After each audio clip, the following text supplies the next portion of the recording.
All right, here, the panel is Jessica, Dan, Megan, Rocky, myself, Dennis, John, Shanti, Ryan, and Roman, which is 11. And Mike, sorry, that's the 11. We're clearly balanced at this side of the room. I don't know why. Thanks a ton for calling me up here. I'm really glad to be here. Mark is great. Actual friends on side op. Really glad to be here. So everyone else loves it. Our case is not very complicated. I think you'll be able to figure it out. Op choice. Would you rather eliminate natural disasters and diseases or all intentional physical violence?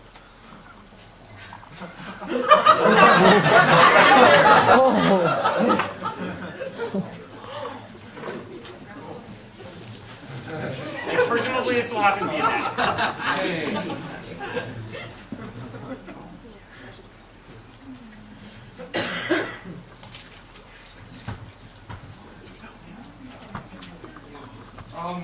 We are eliminating intentional physical violence. Great. We have 3 reasons why you're wrong and why it's more important to eliminate natural disasters. The first thing we want to talk about that we think is quite important is the idea of the triumph of rationality. And we want to say a number of things. The first thing we want to talk about, though, is we want to talk about autonomous choices.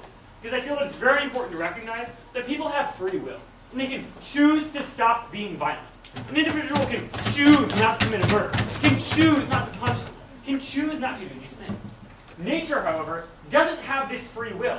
AIDS isn't going to choose to stop infecting people. Diseases are going to choose to stop spreading. It's impossible to happen. The next thing we want to talk about, though, is we want to talk about the progression of society. Because I think what we see is if we look at sort of the history of world affairs, if we look at what's happened in the past, we see that horrible events have occurred, yes. But society is moving forward. We are seeing, in terms of proportions, fewer and fewer rampant violent crimes. We are finding solutions to the problems of violence. And we're generally finding social programs or social methods to make sure we don't have murder, to make sure we don't have these intentional problems. We are making it less common. The third thing we want to talk about, though, is we want to talk about leadership, because we feel that this is important. We feel that denying individuals the ability to do bad in some way takes away their agency. And it's less meaningful when they're doing good. If you don't actually have a choice to harm people, you're not being good by not harming people. You've just eliminated freedom, and what you have is basically robots going around who are incapable of harming people. We feel that what makes humanity so unique is the potential to do bad, but the choice to do good. We feel this is what makes humanity stand out, and something that should separate us, that we need to have separate us from the rest of the people. The last thing we want to talk about, though, is we want to talk about the indiscriminate nature of diseases. Because recognize that diseases are 100% random. And as I mentioned before, not only will it not be able to choose to stop, but we can never use our free will to control it. We can never use free will to stop, a volcano or to stop the spread of some new disease. I think this is really problematic. The second big thing we want to talk about, though, is we want to talk about choice. And this is an argument that I'm sure you've all heard and you're going to hear again, but I think there's some validity to it. Because we want to talk about the effect that disasters and disease have on individuals. I think oftentimes if we look around, we see it's the people in the poorest parts of the world. It's people in sub-Saharan Africa that have the most problems with these diseases, with natural disasters. We feel that even if you were capable of exponentially increasing the standard of living, there would still be some people, just because of space constraints, who would be forced in areas that were more likely to have natural disasters or plagues, these things break out. Why is that a problem? Natural disasters and diseases will always have a disproportionate effect on the lowest classes of society around the world. Something that we don't feel is justified to allow something to continue if we know it will always be ingrained in the law. The next thing we want to talk about, though, is we want to talk about violence, because we feel this is also obviously important to the idea of justice. We think that violence occurs for a few reasons. I think one of the reasons that we often see violence is we see violence as oftentimes competition over resources or competition over things like this because there's been a famine, there's been some sort of natural disaster, people getting wiped out. We feel that you, in some sense, will limit violence if there's not these diseases spreading rampant. If there's not these social problems that people often use as scapegoats, where they instead try to focus their attention on external enemies. If you don't have these internal problems, we feel they can work more on development, work more on diplomacy and these things, and it'll be better in the long run for preventing conflict. The third thing we want to talk about, though, is we want to talk about personal justice, because we feel that personal justice also quite clearly applies to the idea of justice. I I think it's obvious that disease is 100% random. And the thing is, violence is not. And what Mark and I are going to say is yes, many times violence might be bad, but it's at least reasoned. There's some logic behind it. There's some way we can derive why most violence happens. And in some cases, this violence might even be justified. Or maybe it's questionable whether or not it is justified. Is it justified to murder someone because they raped an individual? I'm not really sure. I don't know. I think these are times, though, that we do say, look, maybe there are cases in which it would be good to have intentional physical violence. Maybe there would be cases in which it would be good if you did something wrong to others. We'll be getting to how you can still harm people on their side of the house. That maybe it would be good to intentionally harm them in a physical manner. The last thing we want to talk about under this idea of justice, though, is creating a level playing field. I know this is a simple argument, but I think that it's important. With things like infant mortality eliminated, we feel that we create a level playing field for everyone from entering the world up on through to have a more equal chance. If you're not going to die of AIDS that you were born with when you're a couple months old, you have an equal chance to actually compete in the world. Sure. Yeah, how are you getting rid of infant mortality when things like famines will still exist because the crazy-ass dictators from like Panama and other places are going to be in a situation to do all sorts of bad things anyway? Right. We feel that some problems will still exist, but a lot of the problems that exist now, for instance, like I was just talking about, people being born with AIDS or these other diseases will disappear. That means that by and large, we've fixed the problem. Like, yes, we may still have to deal with some problems. Fine. I think we fixed a lot of it, and that's better than fixing none of it at all. The third big point we want to use it is we want to talk about efficiency. Because we think, first of all, we can save billions and billions of dollars being spent on disease, science, healthcare, etc. And this is money that can all go towards social programs to help reduce violence, increase education, these types of things, where we can make sure that people won't be going around harming others, that they won't be in situations where, violence breaks out because they're trying to steal bread. The next big thing we want to talk about, though, and this idea of efficiency, is we want to talk about some harms that we think exist on site off. Recognize that without intentional physical violence, people will still find ways of harming each other. We can still do things that will hurt other people. Our side, we think, is eternal and will actually work. How will they still harm people on their side of the house? We feel that there could be anything from economic sanctions, where you're not directly harming them, but you cut off their supply of things that they do need.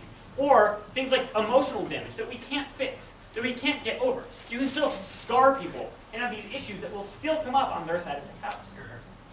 The final things we want to talk about that. We want to talk about two. One is the idea of law. Recognize it's very hard to enforce laws if you can't actually harm someone. I think a lot of the ideas of deterrence are removed if you can't actually stop someone from doing something you don't want in a physical way. At that point, I feel just to have, one, the threat of violence, but two, the deterrent effect of violence might make our society better in terms of law. Finally, though, we do think the body count is important, and we do believe that natural disasters and diseases take more lives than anything else. There will always be disasters. There will always be diseases. Over time, we've cured them, and new ones have come. This will continue to happen. But eventually, we can try to fix the problem. We are sorry.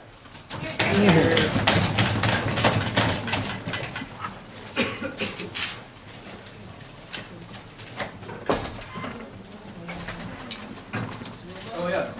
Oh, yeah. Sit down again. Now stand up.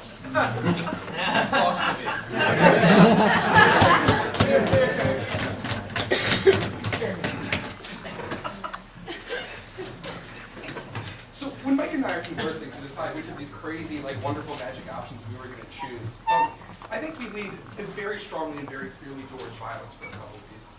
I think the truth is, in terms of what humanity's been, in terms of sort of the external ramifications, the knock-on effects, and what humanity's been able to do, violence is much, much more dangerous and much, much more destructive than these types of external forces. Recognize that one thing about violence is that it almost always begets itself. Diseases, natural disasters don't always do this. Like Hurricane Katrina didn't mean that 9 more hurricanes were going to come after you. Or that you were going to go to war against the hurricanes and cause a million more. So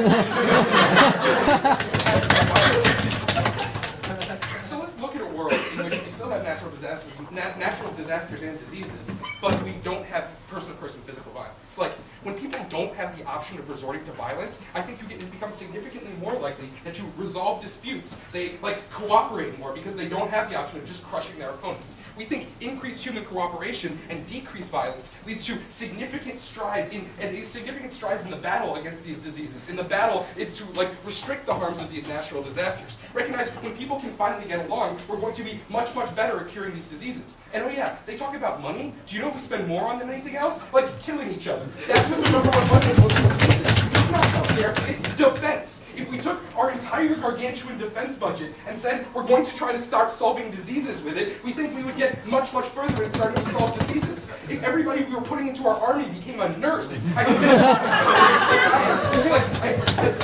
think that the knock-on effects of this in that direction are much, much greater than their like sort of flimsy decreased resource argument, or like decreased reason to kill each other argument. Recognize they don't really get rid of all reasons to kill each other. Like people still want gold, or like hate Slavs, and like all these other sorts of reasons that people still on their side.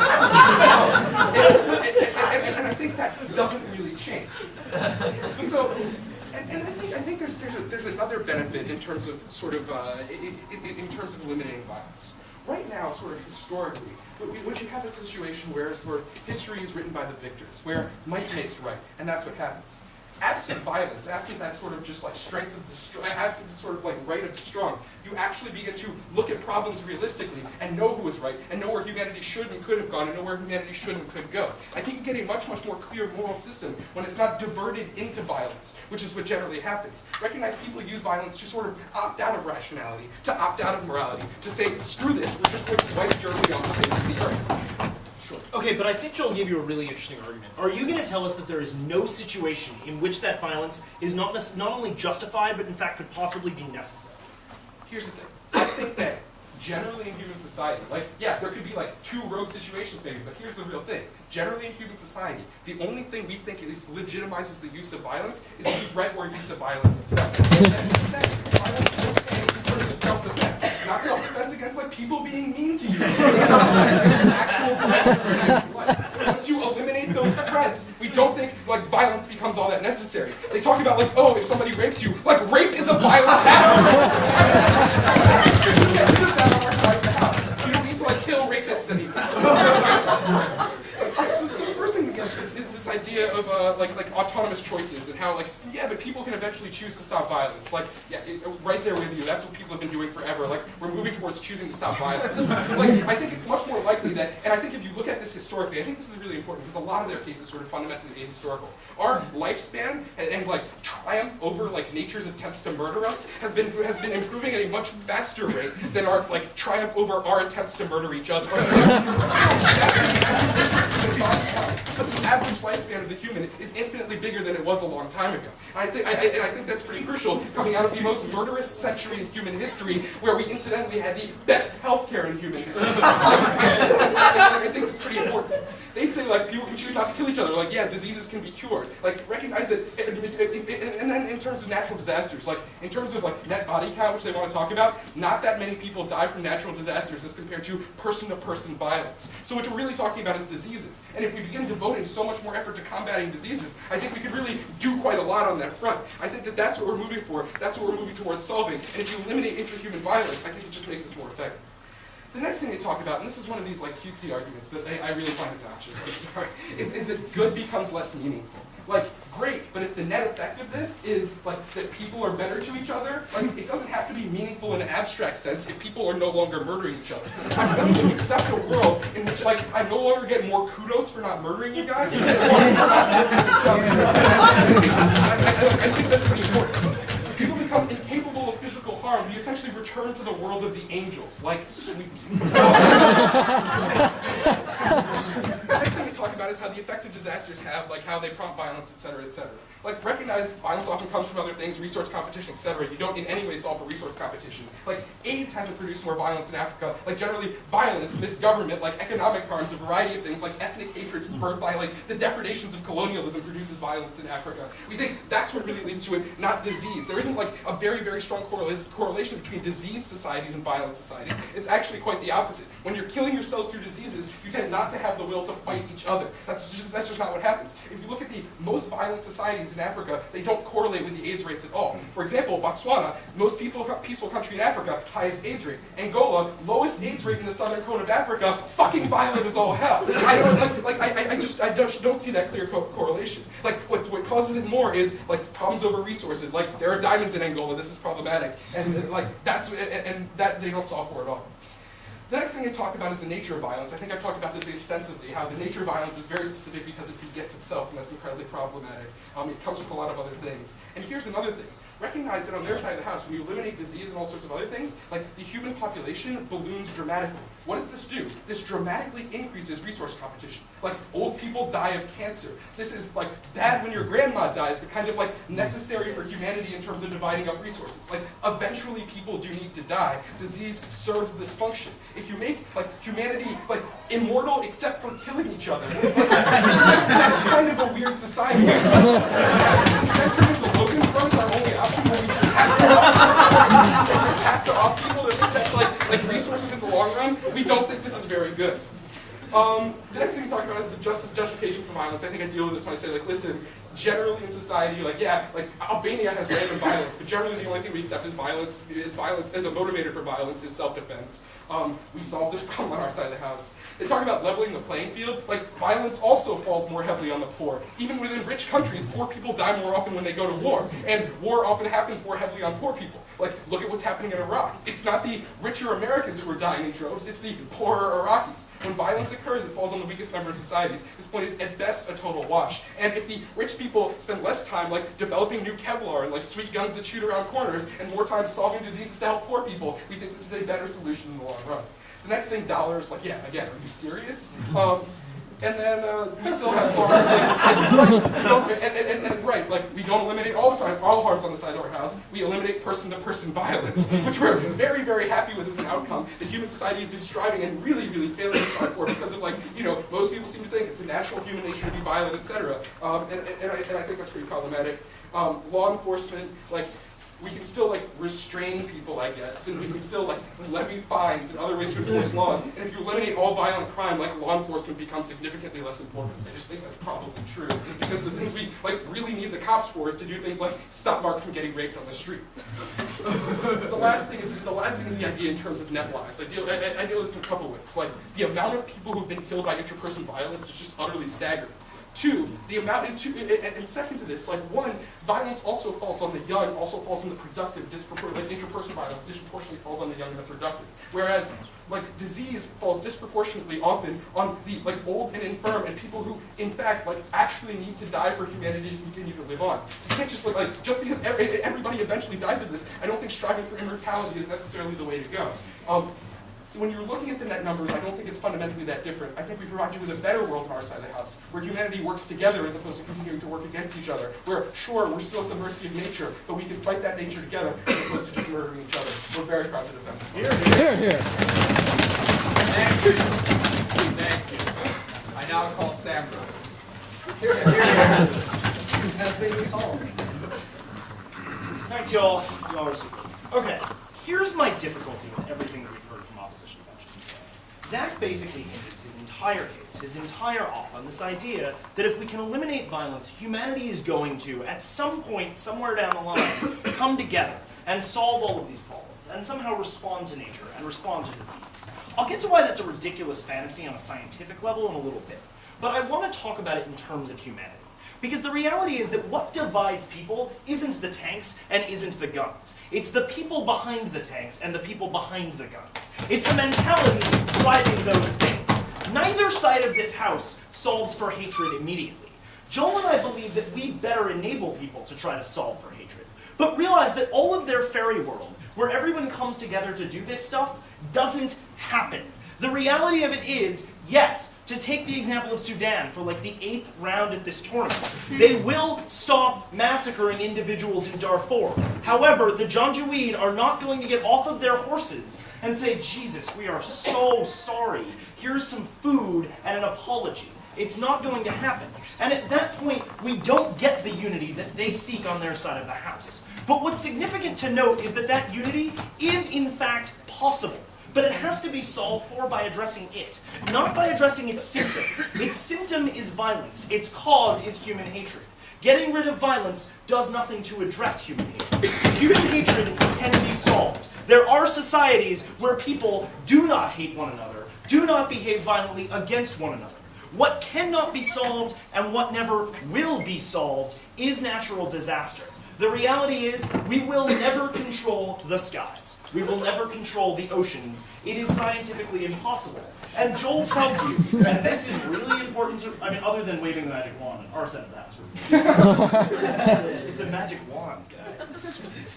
Like, what Joel tells you is that diseases, the echo.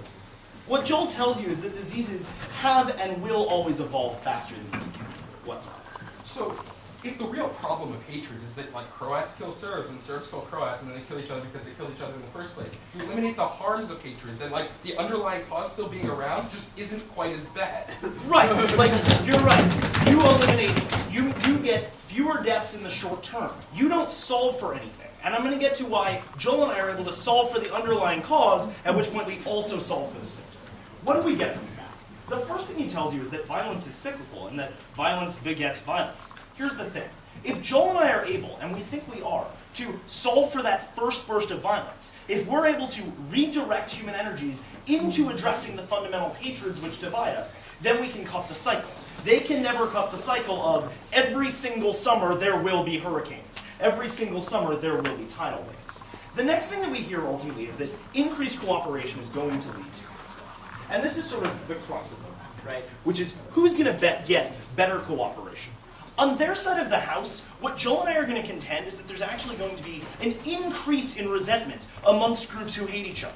Ultimately, we think that the violence that we see, while it's a disgusting outlet, is an outlet for that resentment. And that if I hate a group, and if I don't have the opportunity to actually act violently against that group, my hatred will internally simmer, will internally grow. At that point, I'm going to hate them more than if I were just able to kill them. That means that on Joel's and my side of the house, on their side of the house, addressing those underlying divides becomes fundamentally impossible. On Joel's and my side of the house, we have the ability to work within a framework which people understand. Within a framework where people have full agency of themselves to allow them, as fully capable people, to reach a point where they can personally make the choice to move beyond this hatred. The next thing we hear is that defense resources could be better allocated towards research and all of these other things. The reality is that history has shown us that the rare societies that do it have shown us that people can live without hatred. The other thing that empirics has shown us and will continue to show us is that human beings will never conquer nature. You can divert as many resources as you want. You can create as many Michael Birnbaums as you want. Not even the Harvard biochemists will fucking cure AIDS. What's up? You're talking about empirics. Can you give me an example of one society that's existed without violence? I actually can, and it's sort of a really interesting example for our side. I want to look at the Amish. And the last time, no, I'm actually serious. The only time that we've seen real violence against or within the Amish community is when outsiders have come into the Amish community. The schoolhouse shootings weren't perpetrated by Amish people. They were perpetrated by people who hated the Amish way of life. If we address that underlying hatred, maybe we can figure out what the hell it is that the Amish do so well, that so many First Nations tribes throughout the world do so well, that solve for so much of that internal hatred, figure out why we can't spread it to the rest of humanity. Then we hear that ultimately, the removal of Victor's history will better enable us to understand ourselves. Like, yes, I guess you'll be able to better understand yourselves, because human beings will no longer be human beings. If we're no longer looking at Victor's history, that's because we're now looking at the history of people who weren't presented with a full range of choices of actions. That's not a meaningful understanding. That's an understanding of a limited human race. A human race that's not actually people. It doesn't speak to our instincts. It doesn't speak to our desires. It's a meaningless bullshit history. All right, let's take a look at what Joel said. The first thing he talks to you about is the idea of the triumph of rationality. And he says, look, people can choose to be nonviolent. And I actually think that there's a really interesting argument that ultimately people have the ability to make the choice to move away. What do we hear from Zach? Well, they really haven't, right? We're doing a better job of beating nature than we are at beating ourselves. but it's actually a question of what the best possible situation is. It's not a question of which one is improving faster, because Joel and I propose that you change the focus, that you shift the focus to trying to solve for those underlying hatreds. The point is, we can do a goddamn better job of solving for those hatreds than we can, barring Joel's and my magic wand, of solving for tidal waves and hurricanes. Then we hear you should solve for tidal waves and hurricanes. You can't. Then we talk to you about this idea that people need to have agency. They have to have the ability to act badly in order for their good actions to be good. And Zach's like, this is a garbage argument. The net effect is what matters. But I think he's really missing the important part of Joel's analysis, which is that we shouldn't be forcing people to act disingenuously. That there are, in fact, instances where violence would be the rational choice of an individual. We need to solve for that. It's eliminating the rational impulse and the rational desire towards violence that allows us to figure out how to solve for our divides within society. If we remove the ability of people to act on that impulse, it becomes impossible to identify it, impossible to understand it, and impossible to make it go away. It's when we get rid of it that we get to the roots of the hatred that divide us. Last one. Yeah, and your side removes like plate tectonics, which is needed for most of like everything we know how to do, right?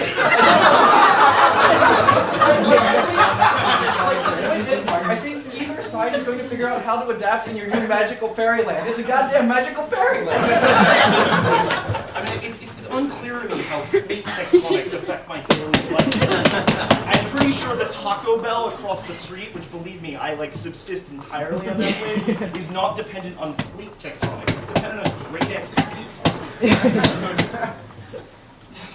The next thing that Joel talks about is justice, right? And he says, look, random violence, random natural harms mostly hurt the poor. And Zach says, yeah, but that's like true of real violence too. But what I think is important to note here is that people can take meaningful, effective steps to protect themselves from violent harm. On Joel's and my side of the house, when we make it so that poor people, the people who are most vulnerable, aren't concerned anymore about the drought, aren't concerned anymore about AIDS, then they can readjust their priorities to say, now how do I solve for this roving band of bandits that's been attacking my village? And that's something that is within people's control. You can protect yourself from other people. We hear again that violence is cyclical, cross-apply what I've already talked to you about. We tell you that ultimately you can remove a really important scapegoat. And Zach says, ultimately, you're going to still have resource competition. But I think one of the interesting things that's likely to happen when Joel and I solve for the divides amongst human people is that people are going to become a little bit more likely to share those resources. I think that at that point, the countries who have way too much are going to be willing to give to the countries that don't have anything at all. Moving down, I think Joel does a great job talking about why there's a logic to violence which ultimately is always going to be preferable to simple random harm. We don't get a response to this, and I do think it's important. People can make the rational choice to act violently, even if we think it's a bad choice, and they have to be left with the ability to do so. The last couple things that we talked to you about the ability that, the fact that people are still hurt by other people on their side of the house. And that's sort of been what I've been talking about this whole speech. I don't think we need to go over it again. Finally, we talked to you about the idea that there are going to be fewer deaths, better enforced laws on our side of the house. We hear that fines can still be levied, but ultimately we don't think that there's any manner of controlling social behavior, of controlling harms that undermine the fabric of society, the community of society, of like beyond violent means, because no one's afraid of fines if there aren't guys with guns standing behind you. If you don't have the ability to ensure that everyone marches to some level of morality, to something that sort of binds us and unifies us in a society that makes it livable, you don't have a society at all. We probably Mo, bring me the Mo.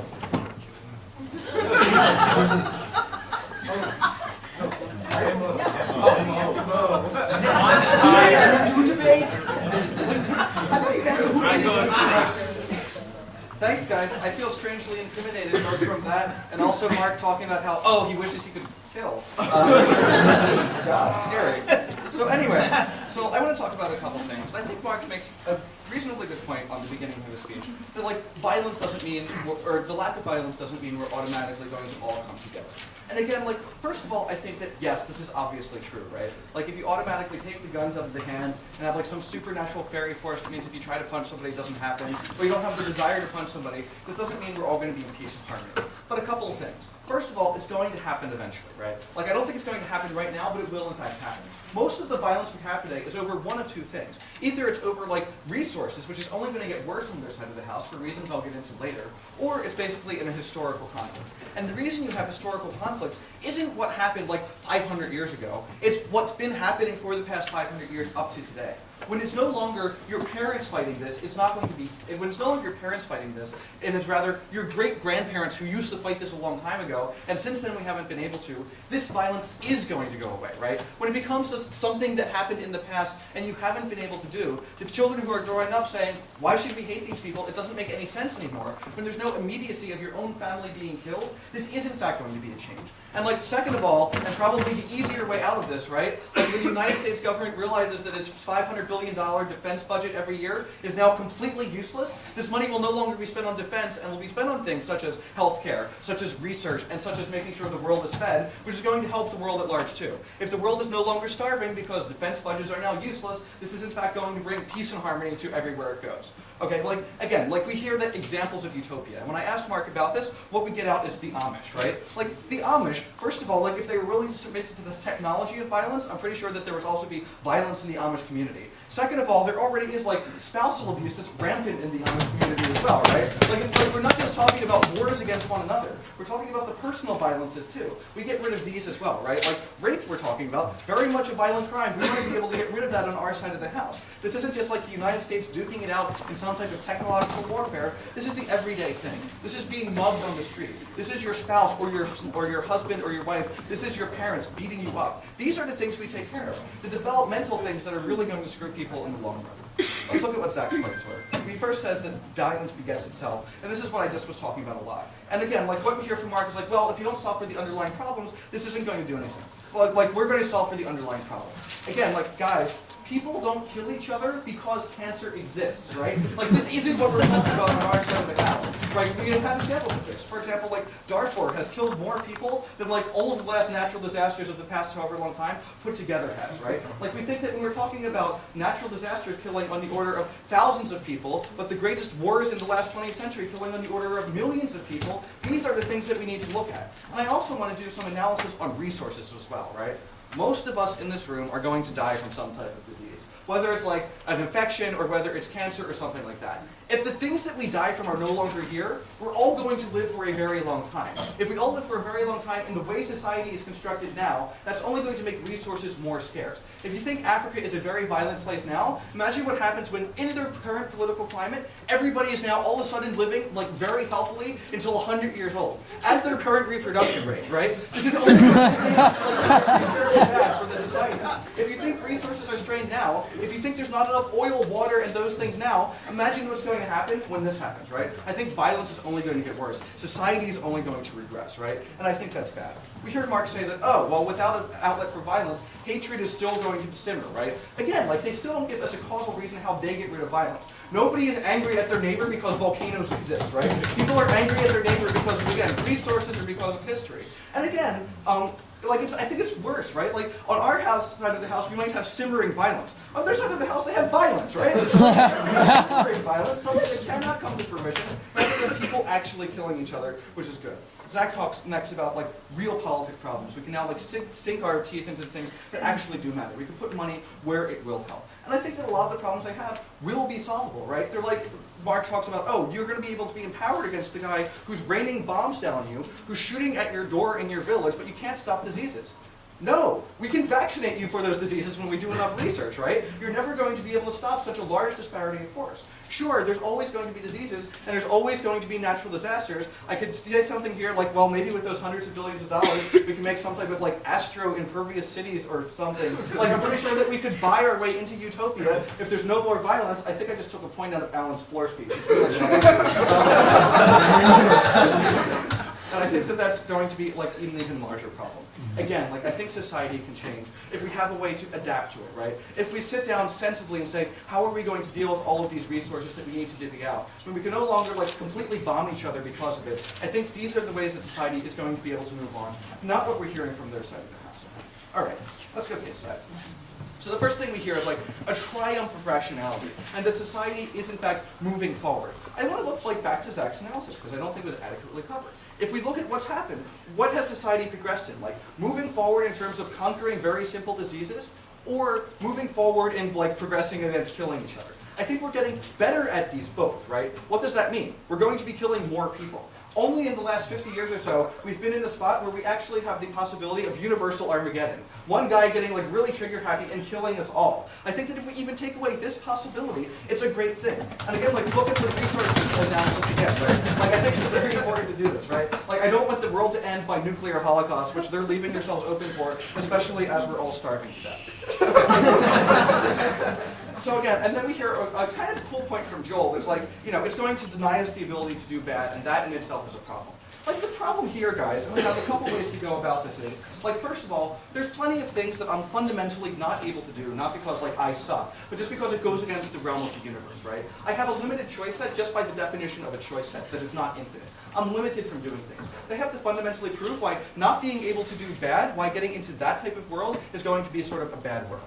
I can't believe I'm making a vaguely theistic argument, but isn't the choice set that you've been presented by the universe the choice set which defines human nature? And isn't the choice set that you and Zach want to leave people with a choice set which is distinct from human nature? Okay, but here's the thing, right? When we're talking about magical fairy dust, the idea that we're fundamentally changing human nature has to be taken on both sides. I said I was going to get back to plate tectonics, and here I go. For example, if we get rid of the volcanoes, a horrible natural disaster kills many people. Pompeii was a tragedy, right? What does this mean? In order to get rid of these, we're going to have to make.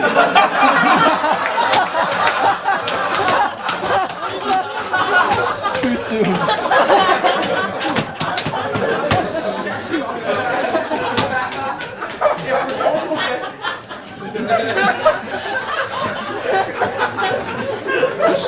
If we're going to get rid of these volcanoes and things like this, we're going to have to make sure the Earth is quite tectonically dead. What's the problem with the Earth being tectonically dead? Losing the tides, for example.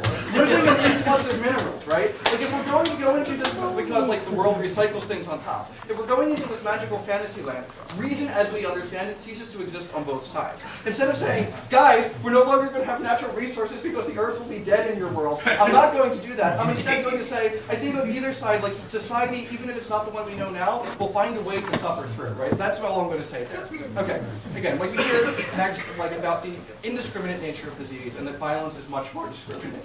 Again, I don't think that this is necessarily a good thing, right? At least with disease, no matter how rich or poor you are, we're going to be able to eventually take care of it. In a world devoid of violence, NGOs, for example, will have a hell of a lot easier time going into places to make sure that people can in fact get drugs. I don't think this is going to happen on their side of the house, right?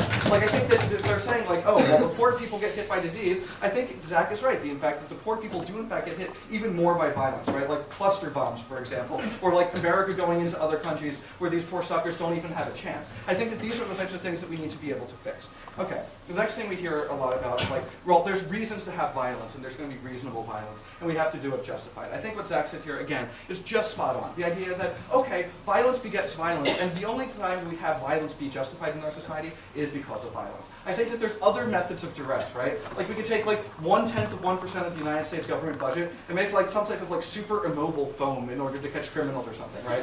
We could make sure that there's non-violent ways to catch criminals and all of those types of things. There are other ways to do duress, when we don't have the research and development going into these horrible methods of death, it's going to be good. They say law enforcement, again, if you get rid of all violent crime, law enforcement in fact becomes a lot easier. For example, the criminals can no longer act out against the police. I think that's going to be something that's going to be very good for us all. Again, net lives, I think more people are in fact dying from famines and wars and these types of things. Things that we can fix on our side of the house once we're no longer killing each other. I don't think they suffer that. We're very thankful.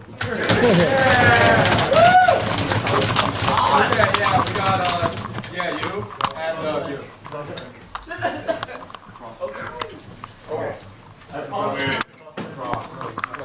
Alex? He's from Brandeis. Yeah. Yes. No, he's doing Analysis will be complete with the sleazy BU-style PMR tool. I think one thing that both sides have failed to do is appeal to each of the panel members' personal emotional hardship. So I'm going to start with myself. Most people in here don't like global warming. When you get rid of natural disaster on this side of the house, There's no more global warming. I drive an SUV. This will make me not feel so guilty about it. So you can all help me out here. But beyond that, there's a lot of things that are going to make the world a lot more boring. For example, if you get rid of intentional violence on their side of the house, think of all the things that's going to happen to the geopolitical status of the world.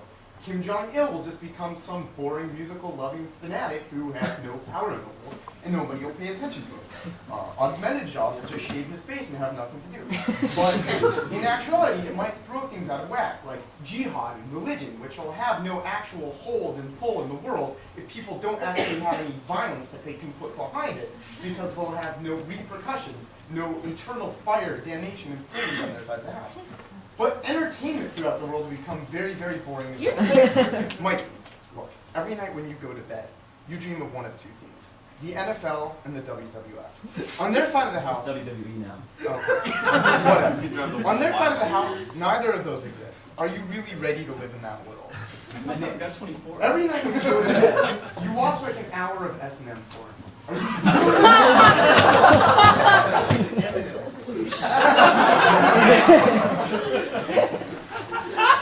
the alternative is like an hour of love boat each night. I don't think you want that. But on this side of the house, you get rid of other types of natural disasters, like natural disasters in the bedroom, like Bobby Pratt and anyone. And when you get rid of different types of intentional violence, Kevin will finally be able to leave Jess.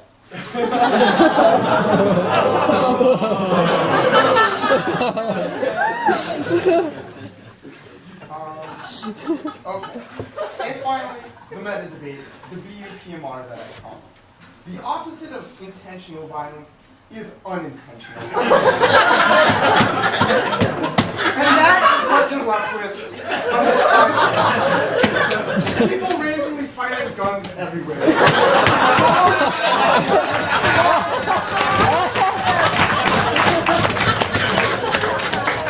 MIT will take over the world, and machines will just launch every weapon. Randomized orders. In short, you will have utter apocalypse. But the last thing, and this is actually kind of a real point, I'll just cut it up to Kevin or Mike will actually come up with it. So there's a little bit of a contradiction on this side of the house. They talk a lot about how you do have to have an element of population control in order to sort of control the resources on Earth. And then they talk a lot about how they're going to save millions more lives on their side of the house. If that's the case, then Malthus is very angry with them, and you should definitely vote for that.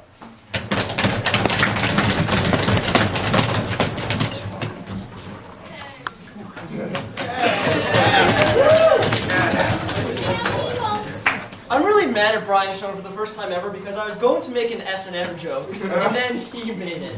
Yeah. 3 independent points. Mark, my favorite topic, myself, and then random things. First, Mark gets up here and he takes off his glasses and he scrunches up his face really, really hard and he says, hatred is still gonna exist.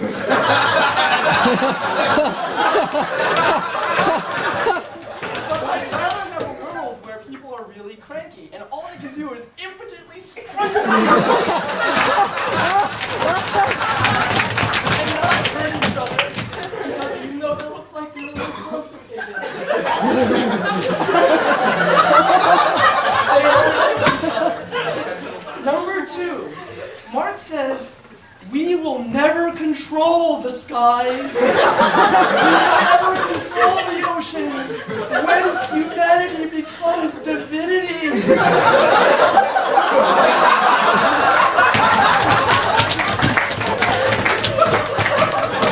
So, on their side of the house, we have billions of dollars that we can spend on weather-controlling machines and weather-controlling robots. We can buy divinity. Aram then told me to make some sort of joke about insulting the Amish. Mike did me the favor of doing that already and talking about rape in their communities. After that point in Mark's speech, I zoned out, looked at my nails for about 20 more minutes, and then wondered why one of my novices keeps on stroking my hair when I'm drunk. You know who you are. The next point, me. So, we think that intentional violence hurts the weak, the small, the people who can't fight back. Why do you think I wear that really puffy jacket?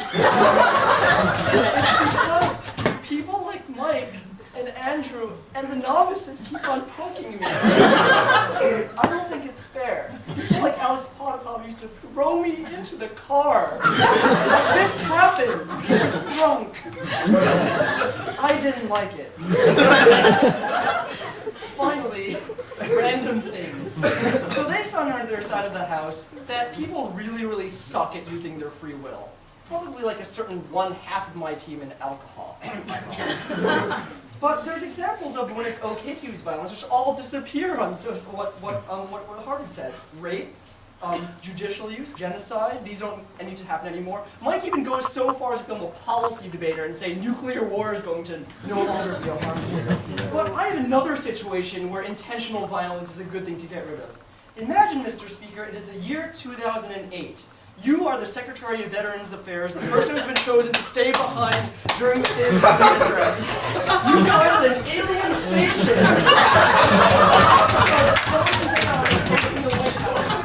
And they're going to vaporize you. This case will no longer have to exist on the Whoever's doing crossbench, though, should really think about mental health as a form of disease. Looking at what they've said, I think that mental health is also a form of disease. And I ask you guys, what the hell are we all doing here? Right now, I know there are people among us who are not working on our theses. There are people among us who are not actually working to actually try to get into medical school and fail instead about their low GPA. We think these addictions and irrationality, which they're getting rid of on their side of the house, means no debate. And that means fewer friends for me, and that's sad.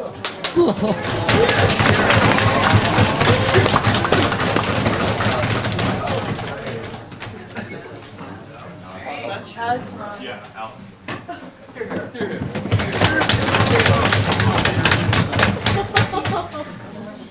Okay, so what I'm going to do is very simple. I'm going to talk about all the problems with both sides. I'm not going to talk about the good parts. I'm just going to talk about why they both suck and then explain something. On their side, they still have hatred. What does this mean? This means you can still deny people food, housing. You can make their lives unbelievably miserable. And that's not physical violence as long as they're not punching people. On their side of the house, Mark said it, they want everyone to become Amish. However, they do have horse-drawn carriage accidents. You should protect them on their side of the house. On their side of the house, they have bird flu. It's still coming, guys. On their side of the house, Dick Cheney is shooting people he thinks are birds. On their side of the house, they have poverty, global warming, tsunamis, tornadoes, and comets that destroy the earth. On their side of the house, they have tanks, guns, war, nuclear weapons, and hydrogen bombs that destroy the earth. On either side, we're unbelievably fucked.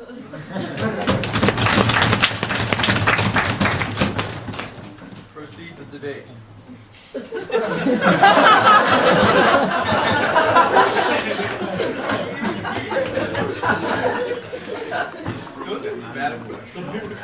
Proceed on proceeding.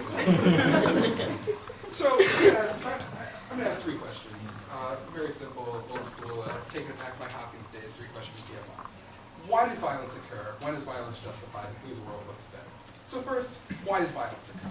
I think when we think about it, and we think about actually like why people are violent to each other, the number one reason why violence occurs in the world is like previous violence. When they talk about like hatred, resentment, all this simmering stuff, it often links back to a previous violent act. When you eliminate that violence, I think that's pretty crucial. I think that's why violence doesn't cease to occur on their side of the house. They talk a lot about how by solving for disease and solving for natural disasters, they're somehow going to solve the underlying simmering resentment that exists on our side of the house.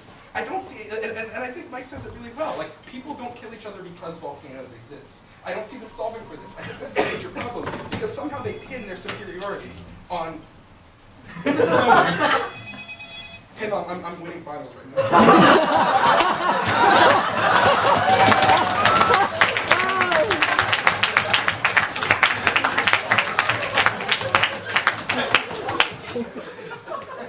They pin their superiority majority on the idea that, well, our problem's going to disappear because the simmering hatred and resentment is somehow going to disappear. So here's the thing.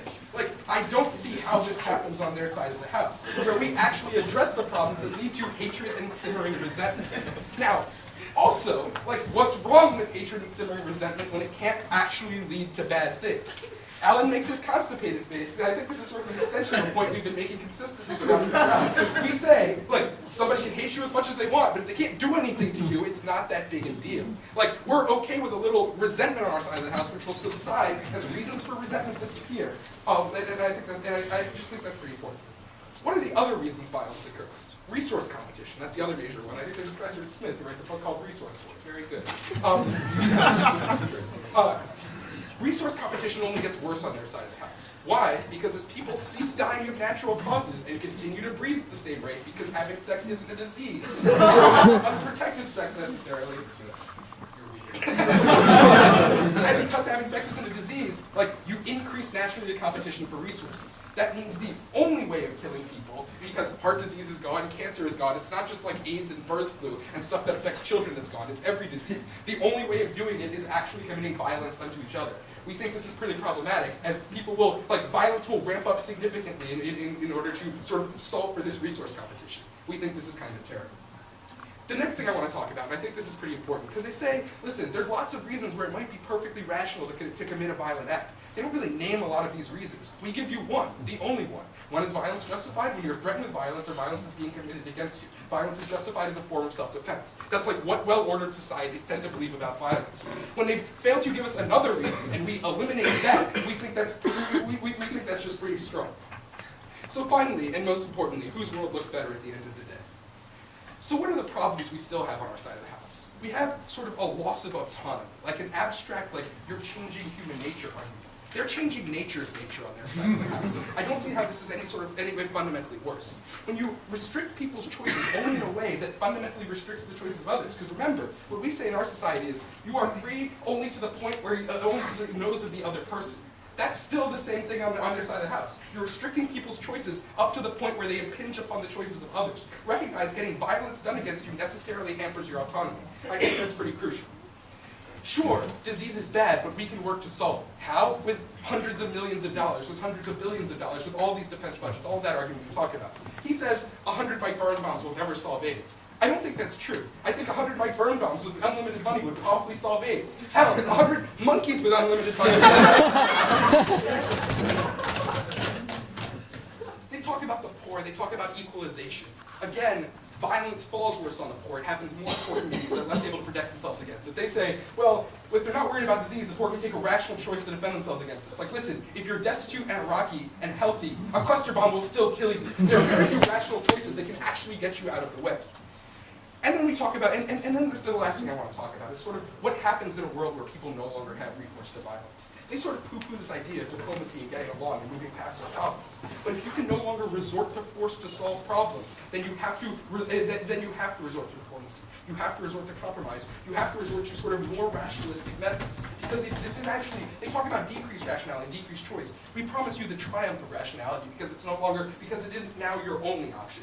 You cannot use the ultimately irrational choice of violence to sort of trump the idea of argumentation and trump all of that. They give you a world free of disease and natural disasters. We can work towards trumping disease. Natural disasters just aren't that bad in the grand scheme of things. We give you a world free from nuclear Armageddon. We're very proud to defend it. Now finish the debate.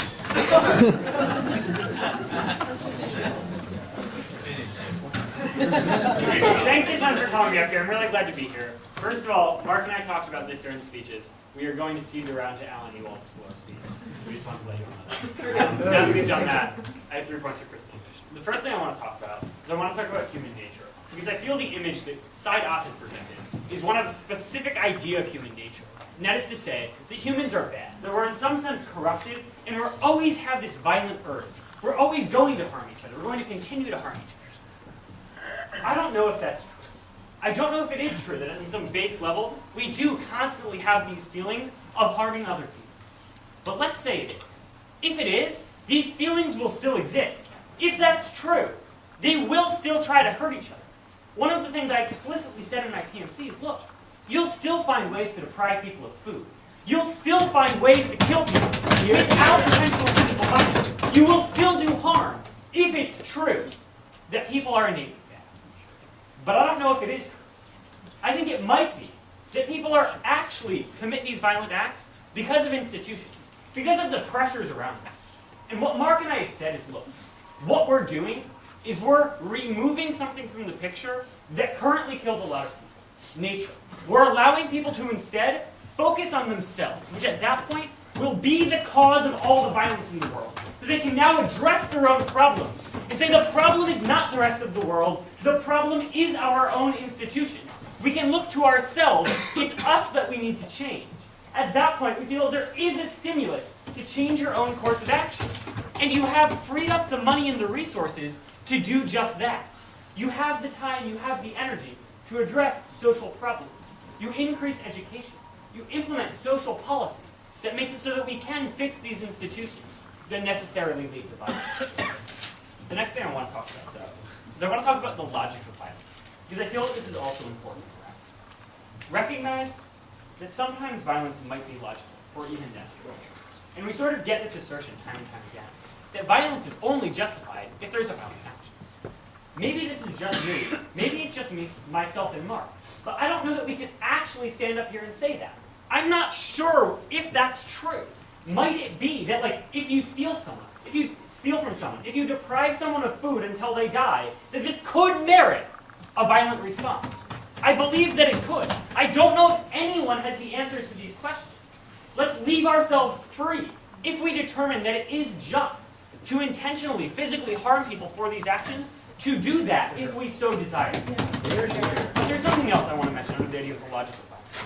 Recognize that violence isn't random, that there is some logic behind it. However, natural disasters, these diseases, are 100% random. And here's why this is important. We feel that in society, it's better to have something that we can at least reason, that we can somewhat understand, than something that is entirely random. Going through life where diseases just pop up, where things just happen to you, is a more miserable existence than something you can at least elicit some logic from. Say, I did course of action X, and that's why, though it was not fair, though the world did something that I don't like, I can at least understand why this bad thing happened to me. The final thing we want to talk about, though, is we want to talk about the idea of universal prevention, because we think this is important. I think we have this idea that, look, in the end, we're not exactly sure about human nature. Maybe it is bad. Maybe we will always want to kill people. Or maybe it's not. Maybe it's the institution. But regardless, there is that chance that we can reform, that via law enforcement, that through changing social institutions, we can stop violence. What we've told you is if we look back on history, we do see that societies are getting better. And they said, well, there is still violence. There's still problems.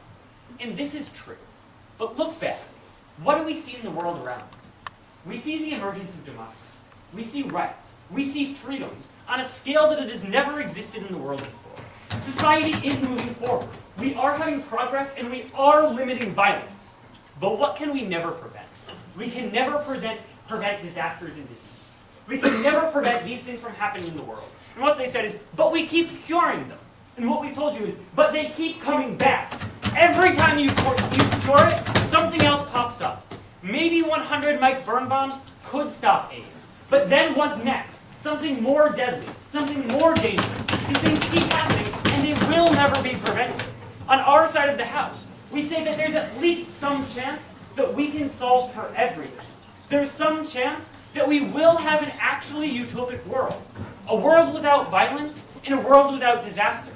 On their side, they're constantly going to be struggling against nature. Sure, they won't have violence, but ultimately, they will have disaster. We think you go with a little bit of optimism. You say, look, we do believe that we can change. This is the basis for all of our societies.